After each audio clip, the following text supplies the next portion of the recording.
شوہر امام پاک کے بہنوئی راستے میں جا کے ملے. بھائی سب کہہ رہے ہیں کوفہ نہ جاؤ، اب کیوں جا رہے ہو؟ بتاؤ مجھے، میں مکہ کے گورنر سے امان نامہ لکھوا کے لایا ہوں، آپ مکہ میں محفوظ ہیں، واپس آ جائیے. فرمایا بھائی میں نے قدم اٹھا لیا ہے، میں واپس نہیں آؤں گا. انہوں نے خدا کا واسطہ دیا. میں آپ کو اللہ کا واسطہ دیتا ہوں، مجھے بتائیں آخر آپ کیوں جا رہے ہیں؟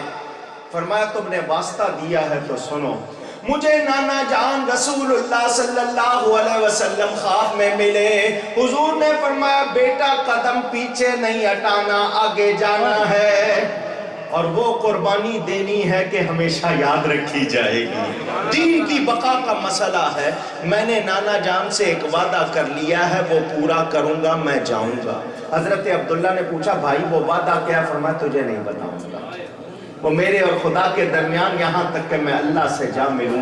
یہی لگتا ہے. حضور نے فرمایا ہوگا بیٹا اس دین کے لیے میں نے طائف میں پتھر کھائے ہیں، میں نے مکہ میں ستم سہے ہیں، پھر اسی دین کے لیے صدیق و فاروق عثمان و حیدر نے تکلیفیں اٹھائی ہیں رضی اللہ عنہم. آج موقع آیا ہے تو آج وہ قربانی دینا کہ دنیا یاد کرے کہ امام علی مقام نے دین کا تحفظ کیا ہے. امام چلتے رہے، آپ نے فسق و فجور کے خلاف جہاد کیا. ارے زبانی کلامی دعوی محبت بہت آسان ہے، محبت کو سمجھنا ہے تو نہ سے خود محبت کر، کنارے سے کبھی اندازہ طوفان نہیں ہوتا. دعوے کرنا اور بات ہے، ہم چند رسمیں بجا لائیں یہ اور بات ہے، قربانی دینا اور بات. راہ خدا میں عظمت اسلام کے لیے ہم بھی کریں وہی جو کیا ہے حسین نے رضی اللہ تعالیٰ. حر بن یزید ریاحی 1000 کا لشکر لے کر آیا. جی میں آپ کو گرفتار کرنے آیا. فرمایا ہمارا جرم. اس نے کہا آپ نے بغاوت کی ہے حکومت وقت کے خلاف. فرمایا بغاوت تو یہ ہوتی ہے پہلے مان لیا جائے اور پھر اس میں نکلے. ہم نے تو یزید کو امیر ہی نہیں تسلیم کیا تو بغاوت کیسی؟ اور دیکھو میں اس کے خلاف کوئی بغاوت کے طور پر نہیں نکلا، یہ مجھے کوفے والوں نے دعوت دی. امام نے تھیلے کھول دیے خطوط کے. اس زمانے میں یہ ٹیکنالوجی نہیں تھی، اتنی فاسٹ لائف نہیں تھی، پیدل آنے جانے والے خط لاتے تھے. 150 خط تھا، اور شیعہ مذہب کی کتابوں میں لکھا ہے 12,000 خط تھے. مقتل ابن نمہ میں 12,000 کی تعداد، اور ہمارے ہاں تعداد کتنی؟ اس دور میں 150 خط آنا بھی بڑی بات. جب اس نے دیکھا تو اس نے کہا جی مجھے اس حقیقت کا پتہ نہیں، آپ جا بھی کوفہ رہے ہیں، میں نے گرفتار کر کے بھی کوفہ لے جانا ہے. میں آپ کو گرفتار تو نہیں کروں گا مگر کسی اور طرف جانے بھی نہیں دوں گا. مگر وہ سعید تھا. سعید کہتے ہیں نیک بخت کو، شقی کہتے ہیں بدبخت کو. وہ سعید تھا، جب بھی نماز ہوتی امام کے پیچھے پڑھتا تھا. الگ نماز نہیں پڑھتا تھا، امام کے پیچھے پڑھتا تھا. یہ چلتے رہے. محرم کی 2 تاریخ 61 ہجری 61 آفٹر ہجرہ جمعرات کا دن تھا. امام ایک میدان میں پہنچے. کوفہ کچھ میل کے فاصلے پر تھا. کسی گزرنے والے سے پوچھا اس سرزمین کا نام کیا ہے؟ اس نے کہا کربلا. بس لفظ کربلا سننا تھا. امام نے جو کہا شاعر ترجمانی کرتا ہے. دشمن یہاں پہ خون ہمارا بہائیں گے، زندہ یہاں سے ہم نہ کبھی پھر کے جائیں گے. آلے نبی کا ہوگا اسی جا پہ امتحان، سب تشنہ لب یہاں پہ سرف نہ کٹائیں گے.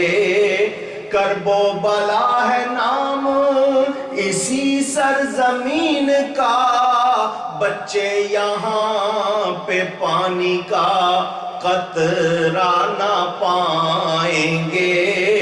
ہوگا یہاں شہید ہر ایک مصطفیٰ کا لال اور لاش قتل گاہ سے ہم سب کی لائیں گے. یہ درد بھرا کلام سن کر حضرت علی اکبر نے پوچھا بابا آپ کیا کہہ رہے ہو؟ فرمایا یہی وہ جگہ ہے جس کے لیے نانا جان نے بتایا تھا اور میرے بابا علی نے بھی بتایا تھا.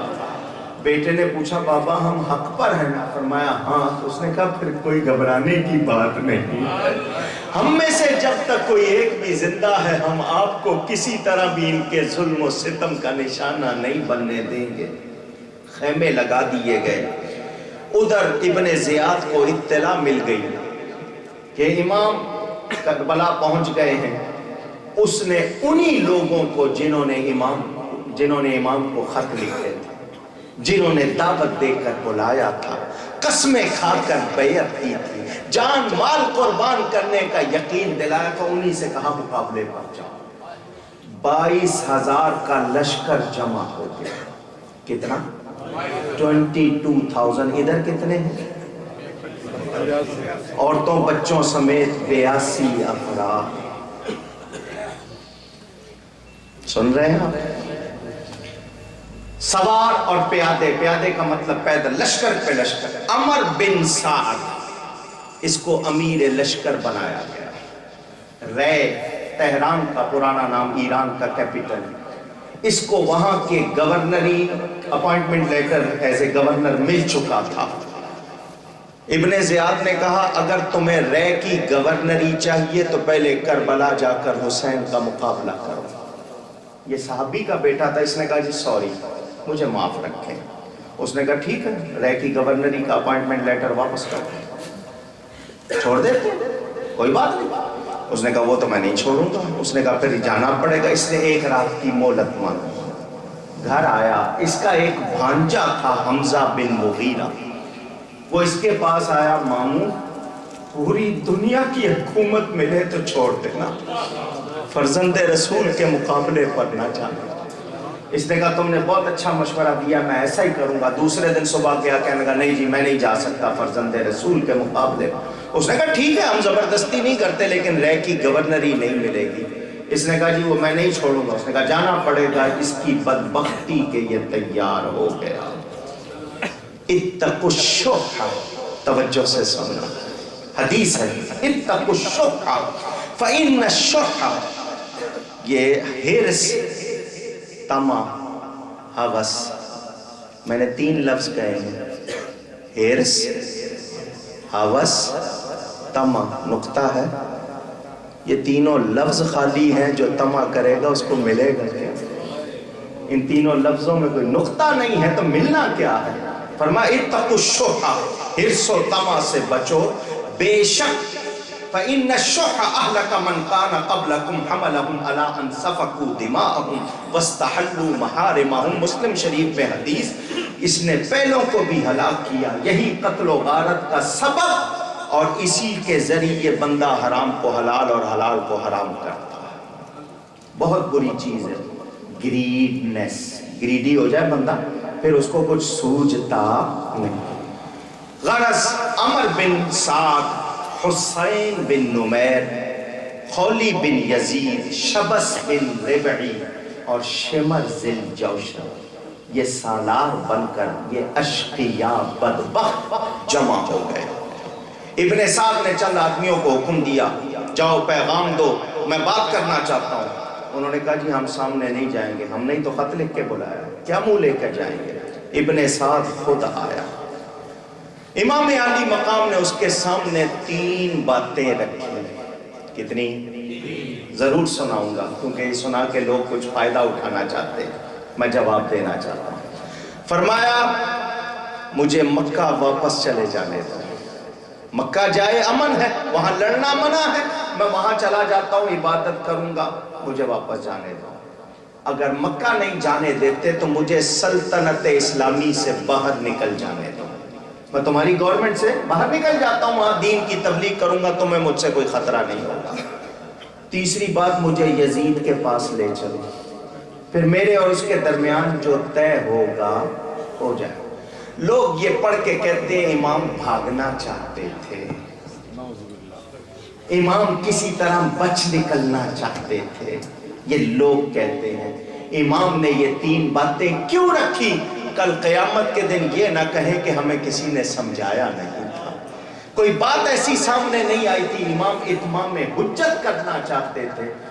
ابن زیاد کے پاس 3 باتیں پہنچی، اس نے کہا بہت اچھی بات ہے، ان میں سے کوئی ایک مان لینی چاہیے، میں یزید کو بھجواتا ہوں، جو وہ کہے گا۔ اس کے پاس بیٹھا تھا شمر، اس نے کہا یہ عمر بن سعد لڑنا نہیں چاہتا، یہ بہانے ڈھونڈ رہا ہے، تم مجھے امیر لشکر بناؤ۔ عمر بن سعد کو ایک موقع ملا تھا بچنے کا، وہ پھر نہیں بچا، اس نے کہا نہیں میں کروں گا۔ اس نے آتے ہی 7 محرم کی صبح سے پانی بند کر دیا۔ وہ نہر فرات جس کا پانی جانور پی رہے تھے، کافر پی رہے تھے، کس پر بند کیا؟ جن کا نانا مالک کوثر، جن کا باپ ساقی کوثر۔ ظالموں نے یہ بھی نہ سوچا ان کا پانی بند کر کے کل کوثر کے جام کیسے پیئیں گے، مگر ان کے حصے میں کوثر کے جام ہوتے تو وہ ایسی حرکت نہ کرتے۔ 9 تاریخ آ گئی، یزیدی لشکر میں نقارے بجے، یہ اعلان جنگ تھا۔ امام نے اپنے ساتھی بھیجے کہ جاؤ ان سے کہو ہمیں 1 رات کی مہلت دے دیں، کل ان سے جو ہو وہ کر لیں۔ امام نے وہ دن پورا گزرا، رات کو عشاء کے بعد لوگوں کو جمع کیا۔ مرید تھے 50 آپ کے ساتھ، باقی گھر والے۔ میں تم سب سے بہت خوش ہوں اور خوشی سے اجازت دیتا ہوں تم سب واپس چلے جاؤ، یہ میرے خون کے پیاسے ہیں، تم اپنی جان بچاؤ، عورتوں بچوں کو بھی لے جاؤ، خیر سے مدینہ جاؤ، خیر سے رہو۔ امام نے فرمایا جو جانا چاہے شوق سے جائے، میں کسی کو نہیں روکنا چاہتا۔ ان سب نے کہا آپ کو اس طرح اکیلے چھوڑ کے جائیں گے، کل رسول اللہ کو کیا منہ دکھائیں گے؟ اے امام، ہم اس مشکل کے وقت میں آپ کا ساتھ نہیں چھوڑیں گے، ہم میں سے جب تک کوئی ایک بھی زندہ ہے ہم دشمن کا کوئی تیر آپ تک نہیں آنے دیں گے۔ فرمایا اگر عزم کے پیکر بن چکے ہو، راہ خدا میں قربانی کا عزم کر چکے ہو تو جاؤ چند گھڑیاں آرام کر لو، کوئی عبادت کرنی ہے تو کر لو، پھر شاید تمہیں کوئی اور رات نہ ملے۔ امام اپنے خیمے میں آئے، قرآن کریم کی تلاوت شروع کی، تلاوت کرتے کرتے اونگ آئی، قرآن ایک طرف رکھا، امام سو گئے۔ خوف ہو تو نیند آتی ہے، خوف ہو تو نیند آتی ہے۔ امام کا دل مطمئن تھا، انہیں کوئی خوف، پرسکون۔ حضور صلی اللہ علیہ وسلم خواب میں تشریف لائے، حضور نے فرمایا بیٹا تم میری طرف آنے والے ہو۔ سینے سے لگا کر دعا فرمائی اللہم آت الحسین صبرا و اجرا، اے اللہ حسین کو صبر اور اجر عطا فرما۔ رسول اللہ صلی اللہ علیہ وسلم نے امام کو اپنے سینے سے لگا کر ان کے سینے کو صبر کا خزینہ بنا دیا۔ صبح 10 محرم جمعہ کا دن 61 ہجری، حضرت علی اکبر نے اذان کہی، امام علی مقام نے جماعت کرائی، یہ شہدائے کربلا کی با جماعت آخری نماز تھی۔ ان سجدوں کو ان پیشانیوں کو سجدوں میں کتنی لذت آ رہی ہوگی یہ ہم کیا بتا سکتے ہیں۔ ادھر عمر بن سعد سوار ہو کر آیا، گھوڑوں کی ٹاپیں سنائی دی، آ کر خیموں کے قریب اس نے تیر چلائے اور کہنے لگا گواہ رہنا دشمن کی طرف پہلا تیر چلانے والا میں ہوں۔ وہ بدبخت معاذ اللہ جو کہتا رہا۔ امام نے اپنے ساتھیوں سے کہا ہم جارحانہ نہیں لڑیں گے، ہم مدافعانہ لڑیں گے، ڈیفنسو، ان کو اٹیک کرنے دو۔ جب بار بار تیر آنے لگے ساتھیوں نے اجازت مانگی۔ نیو یارک میں جمع ہونے والوں، یہ جنگ اس طرح نہیں تھی کہ ایک لشکر ادھر سے آیا ایک ادھر سے آیا، دونوں کی جنگ نہیں، ایک ایک آدمی جاتا تھا، ایک ادھر سے ایک ادھر سے، دونوں کا مقابلہ۔ امام کے ساتھی 3 دن کے بھوکے پیاسے تھے، پھر بھی جوان مردی کیونکہ ان کے پاس جذبہ تھا، ایمان تھا، وہ جرأت سے لڑتے تو ادھر سے 2 آنے لگے، پھر 5، پھر 10، پھر 20، پھر 50، ایک ایک کے مقابلے پہ 200 آنے لگے، مگر امام کے ساتھی جانثار رفع آقا، انہوں نے جمع مردی سے مقابلہ کیا اور بتا دیا کہ وہ محبت اہل بیت سے کتنے سرشار